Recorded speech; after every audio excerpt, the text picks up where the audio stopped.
पश्चिम बंगाल में मतदाता सूची के विशेष गहन पुनरीक्षण को लेकर राजनीतिक घमासान तेज हो गया है।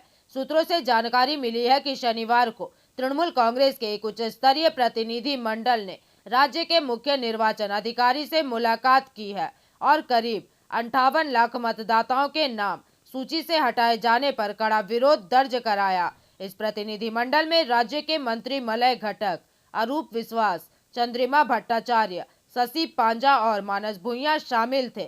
मुलाकात के बाद पत्रकारों से बात करते हुए टीएमसी नेताओं ने चुनाव आयोग की निष्पक्षता पर गंभीर सवाल उठाए हैं तथा मंत्री अरूप विश्वास ने भी इस दौरान तीखा हमला बोला। इसके अलावा प्रतिनिधि मंडल ने यह भी आरोप लगाया है कि बुजुर्ग मतदाताओं को बुलाकर उन्हें डराया और परेशान किया जा रहा है। इस पूरे मामले में सीईओ ने आश्वासन दिया है कि वे इन शिकायतों और पत्र को राष्ट्रीय चुनाव आयोग को भेज रहे हैं। তারা সম্পূর্ণত অগণতান্ত্রিক উপায়ে এবং যা ভারতবর্ষের আইন সেই আইনকে মোটেই কোনো পাত্তা দিচ্ছেন না। সংবিধানের যে কাজগুলিকে করার কথা, সংবিধান সম্মতভাবে যে আইন তৈরি হয়েছে সেই আইনকে মান্যতা দেওয়া সেটাও তারা করছেন না।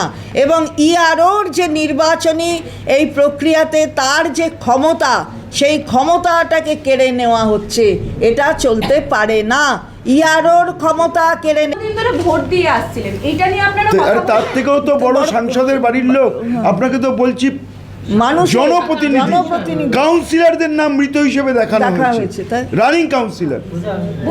বলছি সাংসদের মার ক্ষেত্রে কমিশনের বক্তব্য যে ফর্ম অসম্পূর্ণ ছিল, মানে 2002 এর সঙ্গে লিংক ছিল না, এমনটা বলছে কমিশন। কোনো 2002 এর সঙ্গে লিংক ছিল না। আপনি যাদের নোটিশ পাঠিয়েছে দেখেছেন কোথাও স্পেসিফিক কিছু লেখা আছে? কেন আমাকে ডাকা হচ্ছে? আমার কোন ডকুমেন্টসে পাওয়া যাচ্ছে না? কোন ডকুমেন্টসে আমার ভুল আছে? সামান্য নামের ভুল।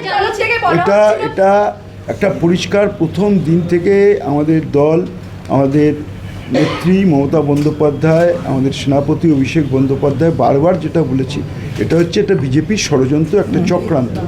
তারা ইচ্ছাকৃতভাবে একটা টার্গেট বেঁধে দিয়েছে এবং তাদের পুতুল হিসেবে ইলেকশন কমিশন এই কাজগুলো করছে। আমি মনে করি যে ইলেকশন কমিশন কোনো ইলেকশন কমিশনই নয়, এটা হচ্ছে বিজেপির বি টিম। যা বিজেপি বলছে সেই টার্গেট ফুলফিল করার স্বার্থেই তারা মানুষের প্রকৃত নাগরিক, বৈধ নাগরিক, তাদের vote. Bureau report, PBTV news.